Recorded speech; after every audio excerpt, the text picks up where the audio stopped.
Shepard continues his domination at Utica Rome. Hartman takes his second Northeast Crate Nationals. We sit down with one of the veterans in modified competition in the Capital Region. Ready? 1, 2, 3. Geronimo! Race Pro Weekly. Oh yeah.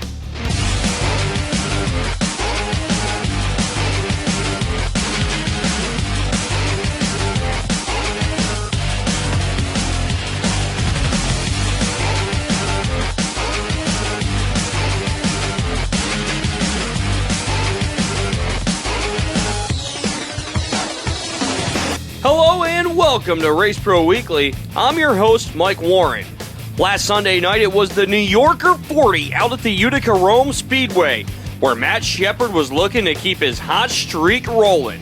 Let's head to the Utica Rome Speedway now for our opening highlight, sponsored by Landho Maintenance.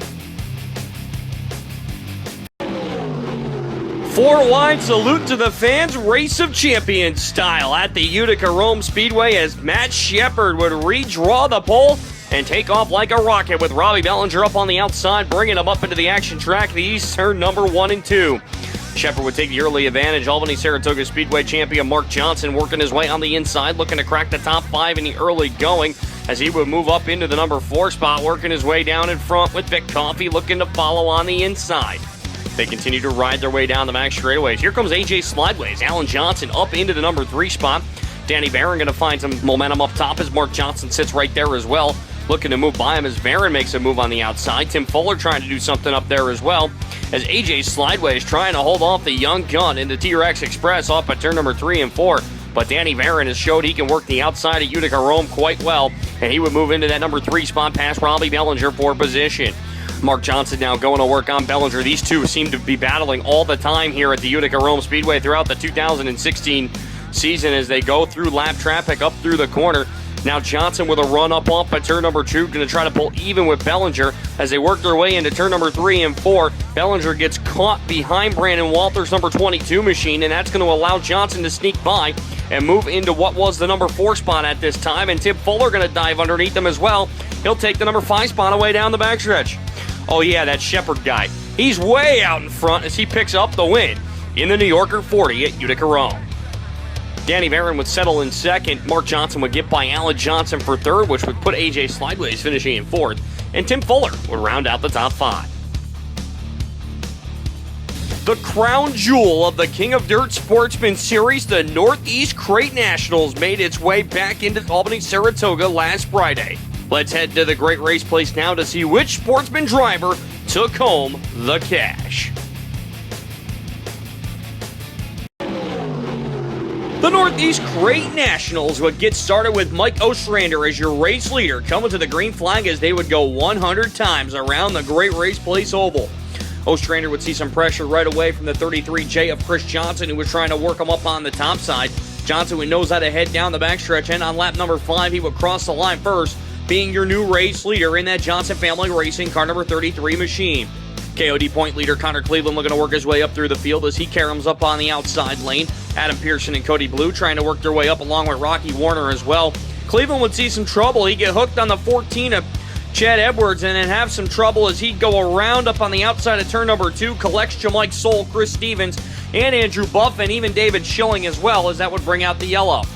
Off the restart, Johnson would go away, and now it was time for the Perillo Services car number 22 of Tim Hartman Jr. to work his way towards the front. Hartman would battle up on the outside lane now, looking to crack the top 5 as he'd already take a spot away from the 62 of Mike Ostrander, working it up on the top side off at turn number 4. He'd slide in front of him, set his sights on Chris Johnson and the 22 of Hartman. Just a faster car on the racetrack, really working the top side. He would be your new race leader. 2016 champion Jeremy Pitts trying to work his way up through the field. Cody Blue right there as well. As on the inside, Michael Sabia looked to make a move, almost going 4 wide with Jason Gray and the 27 of Derek McGrew that time up off the corner. As now a couple of the Bear Ridge regulars going to bear down, no pun intended, on the 33J of Chris Johnson as Adam Pearson tries the crossover move, gets into the front end of Jason Gray down the back straightaway. As Pearson, the fan favorite, trying to work his way up. John Miller in there as well as Gray trying to pass him on the inside lane through slower traffic. Battle for the number 2 spot would ensue as Jeremy Pitts would work on the outside lane, trying to get by Chris Johnson as they battled through slower traffic towards the tail end of this one and enter into the picture the defending champion of the event, Rocky Warner, working it up on the top side. He would crack the top 5. Look at this move by Chris Johnson going side by side. Make that 3 wide with Allison Rickey and Cody Hunt trying to hold on to that number 2 spot on the inside lane. He would have it, and then a little bit of trouble off the corner. Adam Pearson gets jingled up but keeps it rolling. Nevertheless, that would bring yellow out. Off the restart, one last shot for Chris Johnson, but Tim Hartman going to drive away from him, and then Rocky Warner would mount the challenge up and take the number 2 spot away with just a handful of laps to go, but there was no way he was going to catch Tim Hartman Jr., as for the second time in his career, Hartman is the Northeast Crate Nationals champion. Rocky Warner would finish in second, Chris Johnson third, Jeremy Pitts fourth, and Adam Pearson would round out the top 5. It's now time for this week's Kaiser Aluminum Wheels fan poll question, which is, do you like 100-lap Sportsman races? Head to facebook.com/RaceProWeekly to cast your answer, and we'll read the results on next week's show. We'll take a look at last week's question, which was, what has been your favorite event to attend so far in the 2016 racing season? And an overwhelming majority selected Brett Hearn's Big Show 7. That was a pretty cool event earlier this year, that's for sure. When we come back on Race Pro Weekly, we'll head to Can-Am for some Empire Super Sprint action and take a look at a $3,000 to win race for the mods at Albany-Saratoga.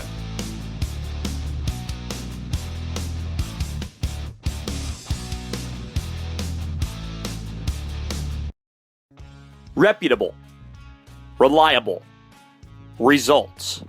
That's what you get when you call Rick and the professionals at RCT Roofing.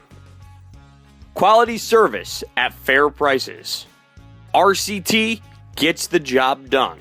Just like Nick Stone and the RCT Pro Stock. RCT Roofing, we've got you covered.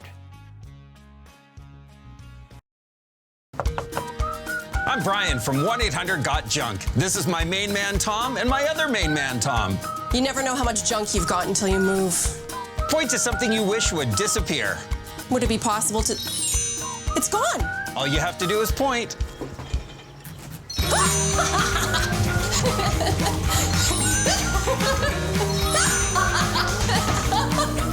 Where have you been all my life? We make junk disappear. All you have to do is point. There's only one place in the capital region for you to get the full racing action. Stop down at the Bobco video booth at the track or call 518-399-0937. Bobco Racing Video, the next best thing to being there. Welcome back to Race Pro Weekly, Empire Super Sprint style, as Paulie Giovanni going to lead the field up into turn number 1 and 2 in the 25-lap A main. Jason Barty and Sean Donath working to each other as they bring him down off the turn number 3 and 4. Steve Boyer on the move from his 6th starting position, trying to go to the inside of Coleman Gulick off of turn number 2. He'll try to close in, but they sit 6 car lengths between each other as Coley Giovanni still up at the front of the field with the lead. Meanwhile, here's Boyer going to dive him up to the top side, looking for the number 3 spot as he get by Gulick for position coming down the front stretch. Now he looked to set his sights on second place man Tommy Wickham, but before that, here comes Mark Smith out of Pennsylvania, looking to Miriam's Mach 1 chassis up towards the front of the field, and while that happens, Boyer dives around the outside of Wickham. He'll take second away and start to close in on Coley Giovanni. Mark Smith really starting to battle up on the top side, as we'll see if the line would stay in the outside lane as he would continue to go by Gulick on the outside lane. Meanwhile, Boyer starting to run down the 10 of Coley Giovanni as he was working up in the middle lane, but would that start to go away as the caution would come out for Gulick. Off of the restart, Steve Boyer going to go directly to the bottom as he would outrun the 10C of Coley Giovanni. Sean Donath going to work his way up into the top 5 now as he would sneak by Tommy Wickham coming down the front straightaway. Here comes the 7 of Dylan Swernick working it up on the top side, as well as Matt Tanner and Paul Kenny fight for position up towards the top of the field. Meanwhile, Wickham trying to hold off Sean Donath once again off the corner, and as that happens, Mark Smith starting to close in rapidly on the 28 of Steve Boyer. Boyer looking to hold on to this one, and he does, as he picks up the A-Main victory out at the Can-Am Speedway. Mark Smith would have to settle for second. Coley Giovanni coming home with a strong third-place finish. Matt Tanner was 4th. And rounding out your top 5 would be Sean Donath. The small block modifieds at Lebanon Valley were all wrapped up as Kenny Tremont dominated in 2016. Would he be able to pick up the final victory? Sportsman action on the high banks to get us started as Chris Delfino and Dan Lyle come together, working their way up, and Delfino going to go up and over. A tough ride for the 99 machine. To the small block modified feature, Brian McGuire and the 83 of Chad Pierce would lead the field to the green as they work their way up into turn number 1 and 2 for the first time. What a battle for the number 3 spot as Jason Harrington trying to fight with Brian Sandstead down the back straightaway. He'd dive bomb into the inside, look for second to get by Chad Pierce as well. Harrington would make the move stick and set his sights on McGuire, who was the race leader, as they work their way up through turn number 1 and 2, and then Harrington going to try to close down on him as the rest of the field looking to work their way up. And into turn number 1 and 2 they go, and Harrington would put a John Deere-like slider on the 6 machine, and he would be your new race leader heading down the backstretch. Olden Dwyer now starting to mount his challenge up toward the field as he would work the inside to Chad Pierce for position.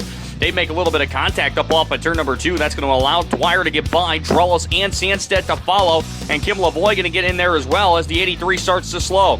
A little bit of close quarter racing, and that's going to see Kenny Tremont pull it 3 wide with the 5 and 17 of J.R. Hefner off the corner. And meanwhile, while Olden Dwyer sits second, here comes the young gun, Demetrius Drellos, looking to run him down with Tremont starting to enter into the fold as well. Tremont would get by Sandstead and make the blast pass on McGuire at the same time. He put himself in the number 4 spot, but time was running out towards the front of the field as Harrington still leads. Dwyer and Drellos still running side by side, but Dwyer going to take the advantage down the back straightaway for the number 2 spot.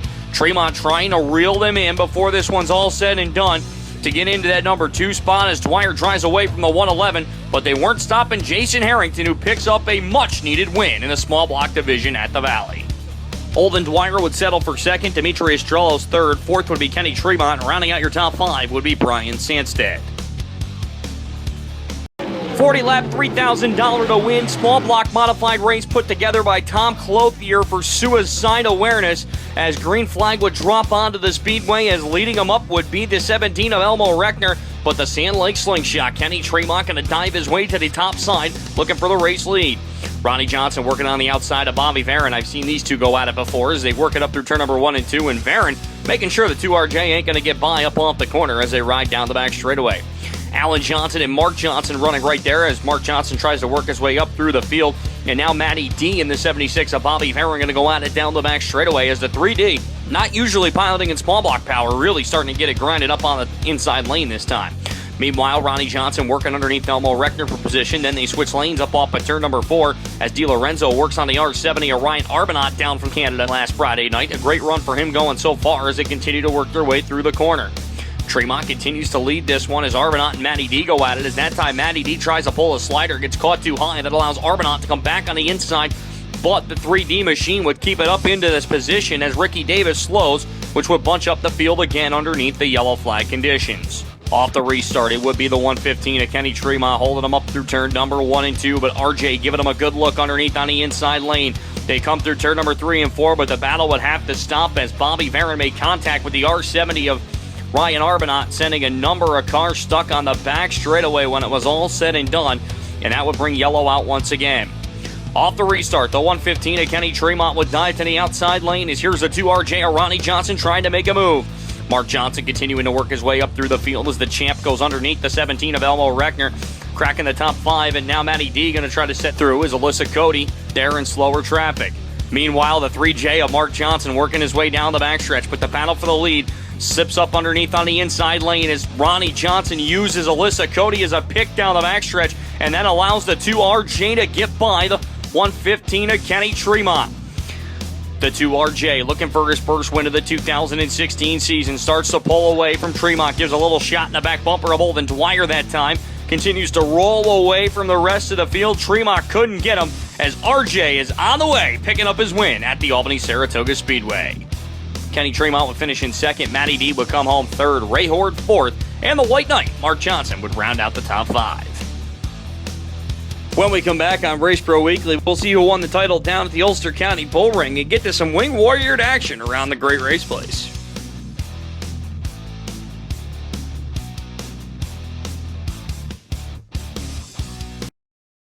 If you're like me, your to-do list never ends. But with just one phone call, I protect my home, family, pets, and yard all year round. With Northeast Pest Control's Premier Home Protection Program, I don't have to worry about bugs and pests, and I don't have to worry about harsh chemicals either. Now, how about that want-to-do list? Thanks, Northeast Pest Control. Ants, termites, mice, or bees, call today for your free estimate. With Northeast Pest Control, we guarantee you'll live pest-free. Performance, quality, service. That's DMC Racing Products. Hundreds of name brand parts, competitive prices. That's DMC. DMC Racing Products, race to win. Looking for outstanding service for your car, truck, or SUV?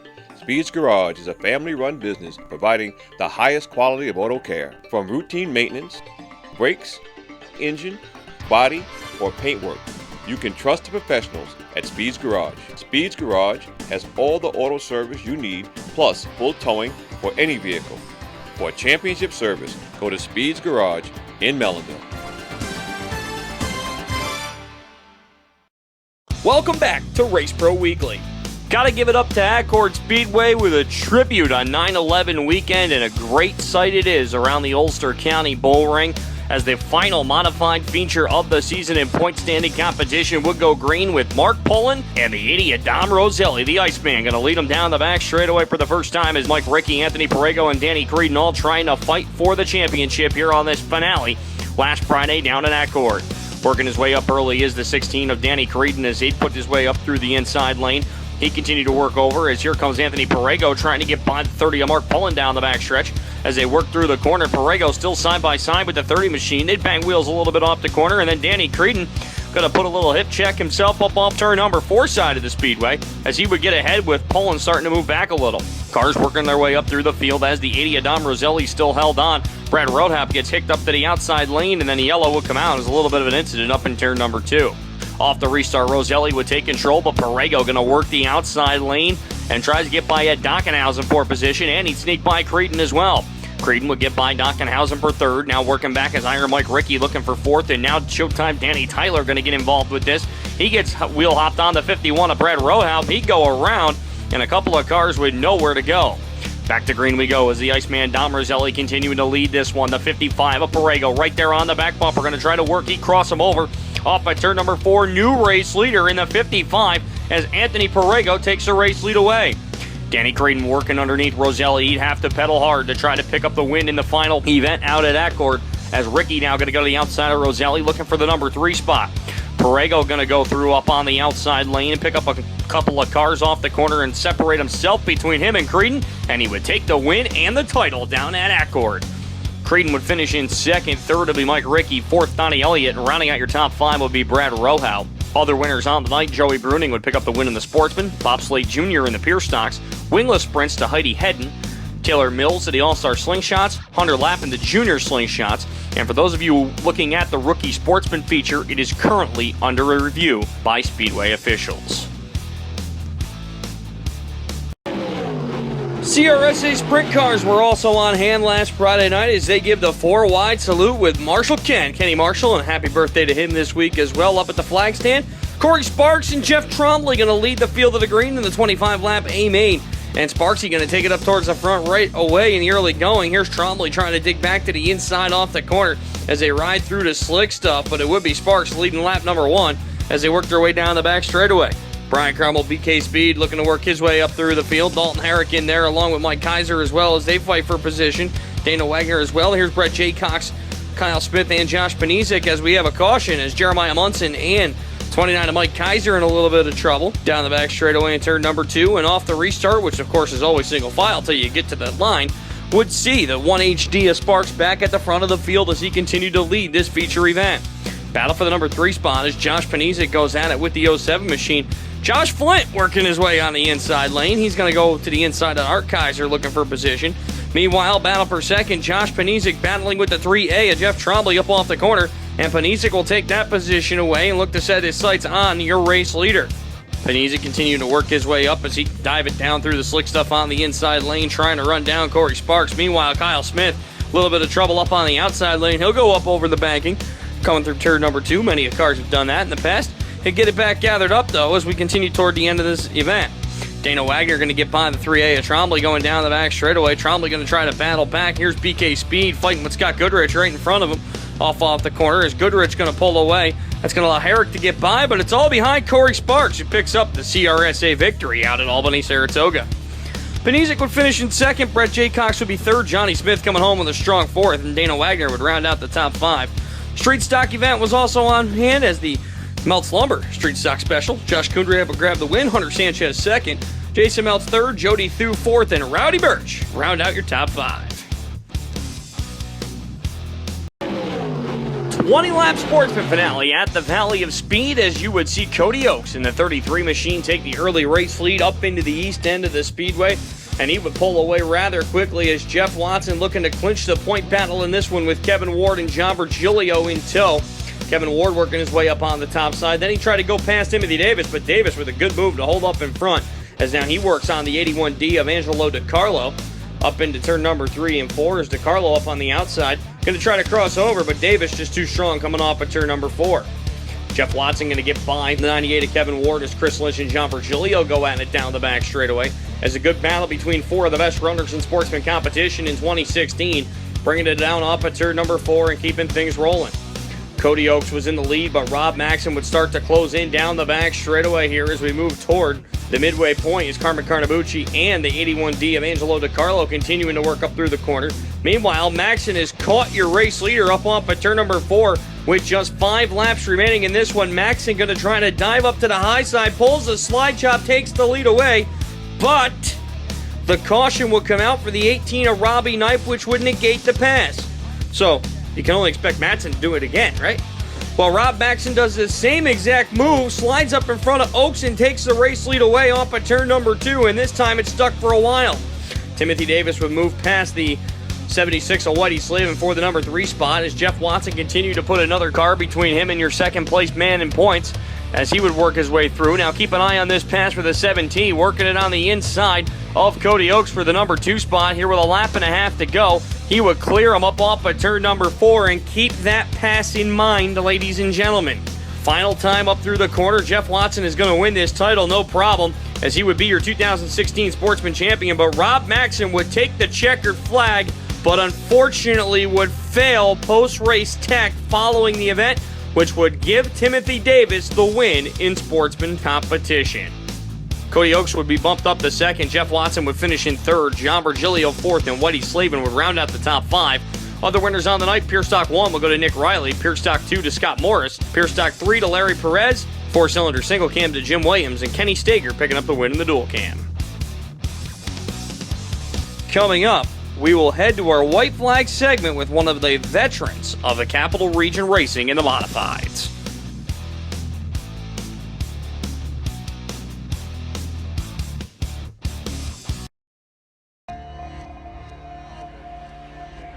Out here,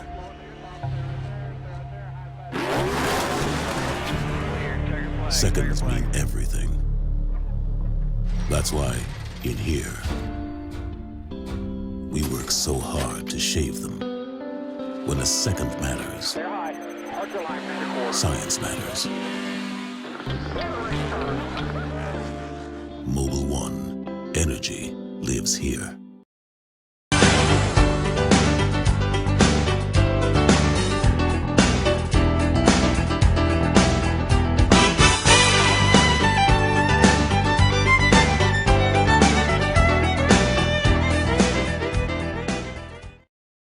Where is it that going green is going strong? Where trees are planted so emissions can be cut down. Where clean ethanol blend fuels race cars and waste oil never goes to waste. Where is it that the sun comes up and we put it to work, and the passionate fans are just as passionate about helping out? Where? Nowhere but NASCAR. Learn what small steps you can take to make a big difference at NASCAR.com/green. If you are a tracker series that would like to be highlighted on Race Pro Weekly, email us at show@raceproweekly.com. Welcome back to Race Pro Weekly as we head back to the Can-Am Motorsports Park for some more small block action as Billy Dunn, oh boy, starts on the pole in this one as he'll work his way up into turn number 1 and 2.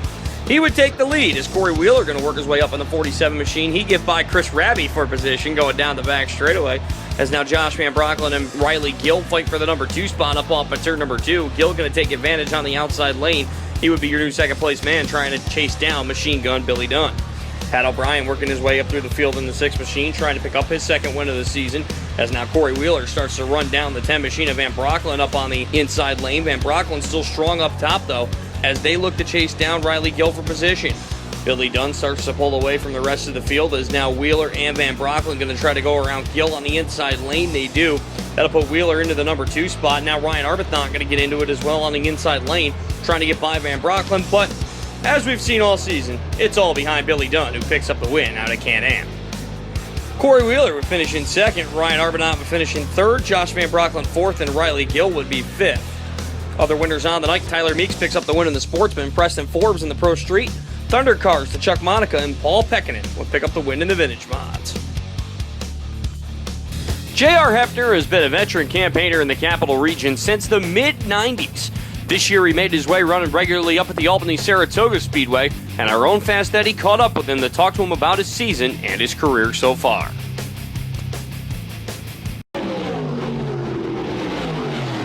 JR, we're about 3/4 of the way through the season. How would you grade your season so far? We're struggling. You know, Ed, we're doing the best we can right now, but we've struggled for most of the season, and we're really determined to work our way through it at this point. Running 2 nights a week, how tough is that? It's wearing on the guys, but we're lucky to have mostly 2 separate crews here. One for Friday night at Albany-Saratoga and then Saturday at Lebanon. Some of the guys do both, but mostly they're different crews, and that helps us to make it through. A few weeks ago now, you made a trip out to Eldora to run the truck series. What was that like?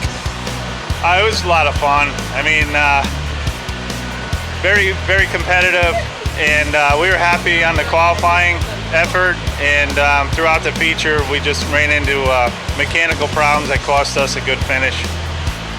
What's the reaction from some of those, the guys that run the series full-time when you guys come in? What's it like when you interact with them? It's good. I mean, everybody, it's so competitive. Everybody's on their own program, and they really got to be paying attention to what they're doing. But it turns into fun when you're out there. And running at Stewart's track was a lot of fun. I got to talk to him a little bit, and we had a good time. You've been doing this for a very long time now. I've been watching you for a long time. What do you think some of the biggest changes have been since you started racing? It still really comes down to people.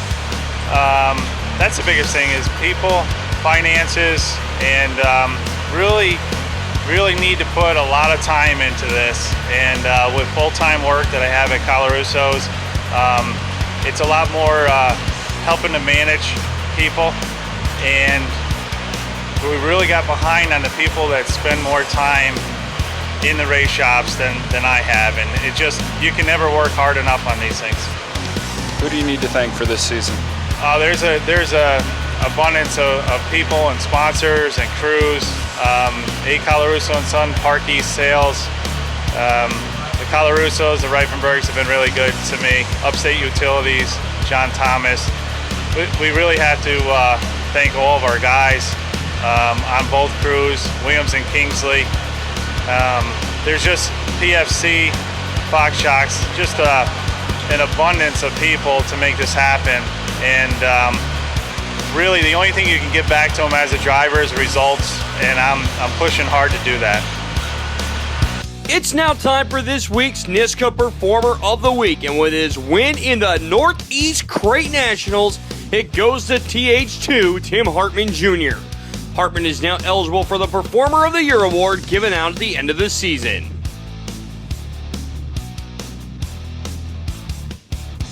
That's all for this week's show. For the latest news, results, and photos, check out Race Pro Weekly online at www.raceproweekly.com, and be sure to follow us on Facebook, Twitter, YouTube, and Instagram. So for myself, Bobby Chalmers, Fast Eddie, Scott Morlock, Amber Chalmers, and everyone that helps put Race Bro Weekly together, thank you for watching this week's episode, and we'll see you next time.